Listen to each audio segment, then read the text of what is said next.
Hello, YouTube. My name is Shad.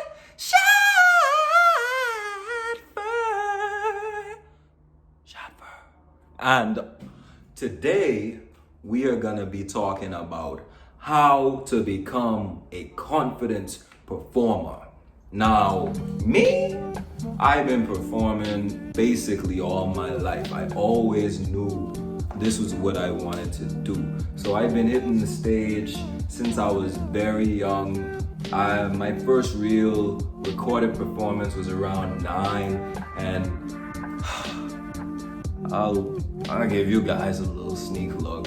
I was a singer in the boys choir in my church, and I got the lead, and I did my thing. When I think about the Lord,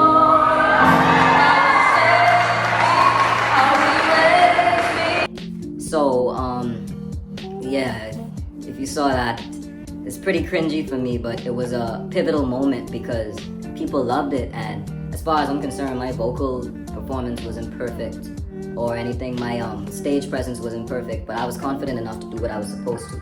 How come I was confident? Now, back then I didn't know why, because I remember my knees shaking. I remember sweating under my tight pants and my tucked in shirt because I was fat. You saw the belly. But how do I become a confident performer? The first way is practice and preparation. If you are prepared for what it is you got to do, you will always be more ready to execute than the person that is not prepared. Preparation is key, because once you know those steps, once you are ready to go, that's the most stressful part, because if you're on stage and you don't know what you're supposed to be doing, you will fold under pressure. You will buckle up. You will embarrass yourself, my guy, my gal. You will embarrass yourself. So always make sure preparation is key. When Michael Jackson was making the Bad video, fun fact, when he was doing Bad, he made it a point for all the dancers, and this was something he carried with him throughout his career, but especially as he grew. If you were dancing with Michael Jackson, your dance moves had to be memorized, muscle memory. It had to be muscle memory, because if it wasn't muscle memory, then you could tell, because you think about your moves when it's not muscle memory. You make mistakes, you trip on your steps. You got to get things memorized and practiced to the point that you don't have to think about that part on stage. You should never have to be thinking about that. When I'm freestyling, if I'm doing a radio freestyle or anything, now I could freestyle off the top. Unlike a lot of your favorite rappers. But if I want to present myself really well and show off why I am a good rapper, I like to spit something that is prepared. But I don't want to spit that with my phone in my face, with a notepad in my face. You still want to look professional. You want to look like this is what you do. So you prepare that mentally well in advance. I don't care what these rappers tell you, they lying. They lying, dog. They lying. They well prepared. Some freestyles I would recommend for y'all to look at with just perfect execution. Astro, that was his name. I think he goes by Stro now. He won, or at least he was a member of X Factor way when he was a kid. He has one of the best Sway in the Morning freestyles ever. Look at the first one, not the second one. The second one is cool, but the first one is excellent. And you could tell he was ready. No mistakes, none. And then look at Black Thought's freestyle with Funkmaster Flex. Black Thought made no mistakes. But is it off the dome? Nah, it's just you develop a sense of confidence when you are prepared. And so preparation is key. Now, number 2 is literally number 2. Take a shot. No lie. Some people, that's their ritual or whatever, even if it's not. Please, poop. Poop, my nigga, poop. Take a shot. Let me tell you why you want to crap before you perform. It's just because naturally you get butterflies, you get adrenaline before you hit that stage or before you step out onto that set in front of the cameras with all the lights, whatever's going on. And you don't want to think about, Is this just nerves, or do I have to really poop? Don't. It's a real thing. It's a real thing. Anyone who's a performer can tell you. So before you leave, or even it makes you feel more comfortable too. Like even if you gotta hit that bathroom in the auditorium or wherever you are, like just let it out. See, because once that's out, it relieves you in some way, because now you've done what would have been the most embarrassing thing to do on stage, man. Trust me, I have been in performances at least where this was like primary school, but I remember one time I was so focused on my thing because I had a little lead thing going on, right? And it was this other dude. He was peeing on the stage that entire time. And I didn't know, but he knew, and it was embarrassing, and everybody found out. And it was just because of nerves. And then when I would do improv comedy with the Spot, or now known as Bahamas Improv Comedy House, AKA bitch. when I would do improv comedy with them, before we hit the stage, we'd always, it's a secret ritual, I don't know if I'm allowed to tell anyone, but basically, like, I can't give it all away, but we piss on the stage. in a way. I don't want to go into details, but we do it just to relieve the nerves. So number 2 is do that number 2. Number 3, please somehow make the audience less important to you than they are. In other words, yes, the reason you are out on that stage, or the reason you are doing what you are doing, is to entertain the audience, or to, if you are doing a very important television or radio interview and you're speaking to an interviewer and those lights are there, you are nervous, but you have to make the person that you are engaging with less important in your head, because they are just another human like you. You have to remember that. They are just a person that eats, breathes, and sleeps like you. They have insecurities just like you. And when they're looking at you, even if they're looking with the most confidence and the most scrutiny, or in the case of Bahamians, you could be given the performance of your life, dog. The performance of your life, going crazy. They will, me, like, they don't care. And you have to break that ice by just providing them what they want to see, which is entertainment. And you have to get over it. Like, it's hard, it's so much harder to do it than it is to say it, which I understand, but just remember that your audience is human, like you. They don't inherently want you to fail. Some people want you to fail. Okay, fair enough, because they want to laugh. But you have to get over it. Let me tell you why. Because at the end of the day, you're the one that has to live with the results. When you've already practiced, when you've already pooped and prepared, give them that show. What I like to do is I like to talk to my audience. I like to talk to my audience on a human level. Like I say, hey, what's up, guys? Well, it's kind of hot in here, isn't it? Yeah, but it's okay, it's okay, it's okay. I'm about to make it much hotter. Like, like, tell them a little joke, or if anything, interact. Drink some water. Carry a towel up there to wipe your sweat. Breathe. Calm down. And just don't make them bigger than they are.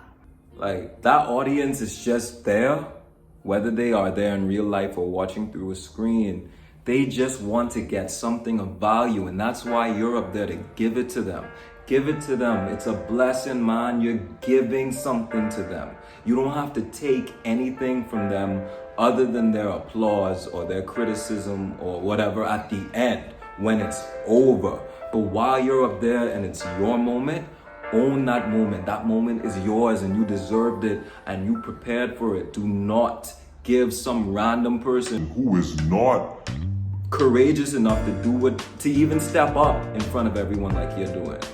Don't give them the power to ruin that moment for you. If you are prepared, seize that opportunity and own it. It's a beautiful thing. You are making a beautiful connection with people by providing your talent. Don't let the audience break you.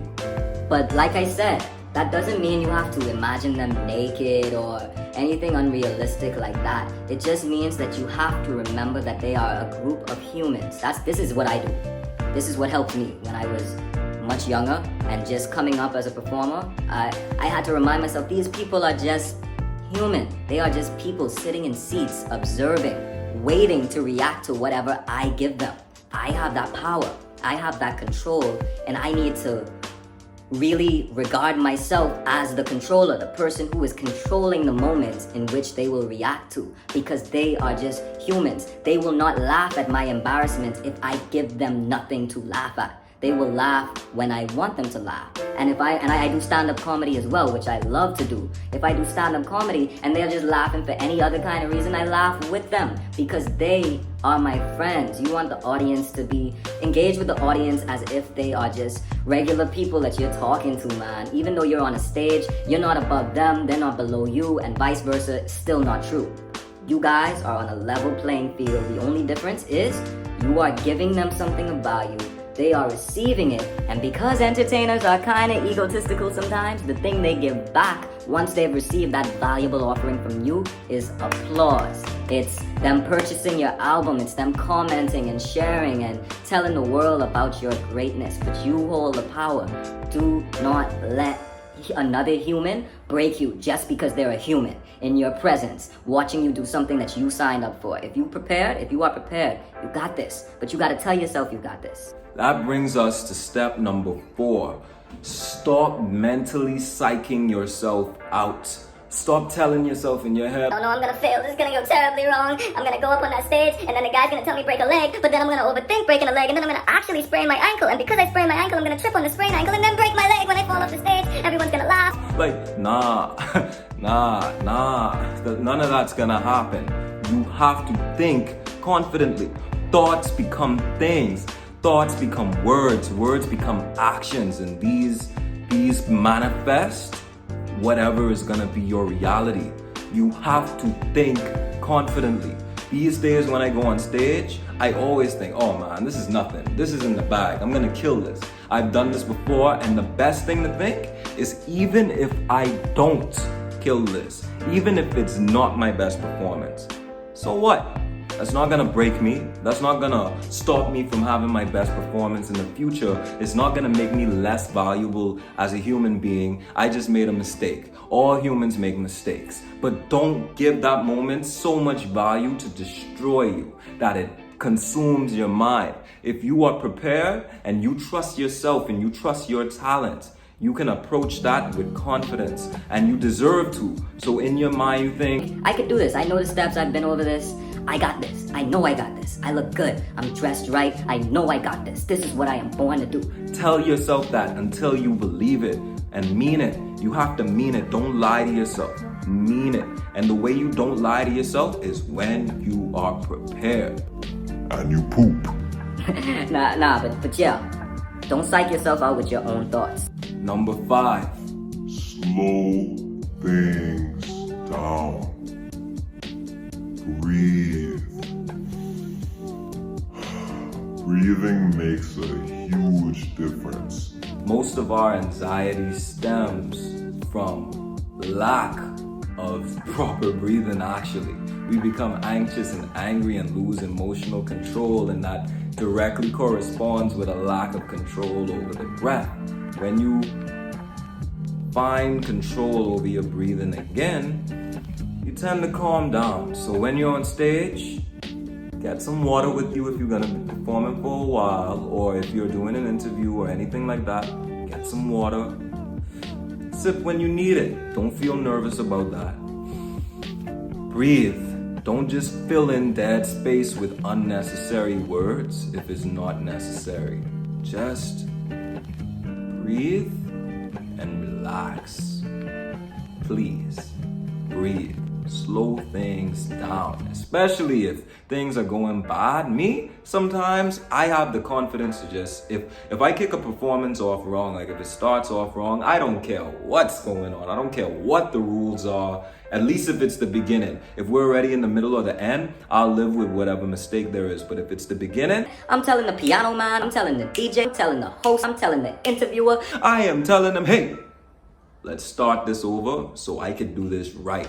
I prepared this and I want to make sure the audience gets what they're supposed to. Slow things down. Get it right. Breathe. Wipe that sweat off your brow. And kill it. and lastly, experience. the experience of going to shows and watching other confident performers, going on YouTube and watching live shows or watching interviews and seeing how confident people carry themselves. Because when you get to witness a confident performer live, that person that's willing to go down on their knees and go crazy and have an amazing time, that inspires you. It shows you, oh, this is how it's done. This is how it looks up close. That could be me. I just have to let go and relax and own this moment. Who cares if they laugh at you? Who cares if they smile? It's a good thing. You're providing people with a good feeling. Now, of course, if you're a dramatic actor and it's a serious role and they laugh, sometimes that could be a bit discouraging. But especially in the Bahamas, I've done theater for years, and a lot of times people will laugh at serious moments just because it's more uncomfortable to cry. It's more uncomfortable to be sad. They laugh at death and unsettling things because it's jarring. That's what comedy is sometimes, just our reaction to An unsettling convergence of two opposing ideas. I don't know why I did that. I don't know why. I'm sorry. My bad. But see, I don't care. Because what are you gonna do? You already watched it far. Like, yeah. So, these are my tips to become a more confident performer. I have some videos of me performing live on my channel and on my Instagram. You can check all my social media pages. Shad Fur, I'll leave it at the end of this video. And please, if you like what you hear, hit the subscribe button. If you want to get at me and figure out how to talk to me or whatever, I put my number out there. I put my social media information out there. I'm not unreachable. You can reach me. So have a great day, guys, and keep it entertaining.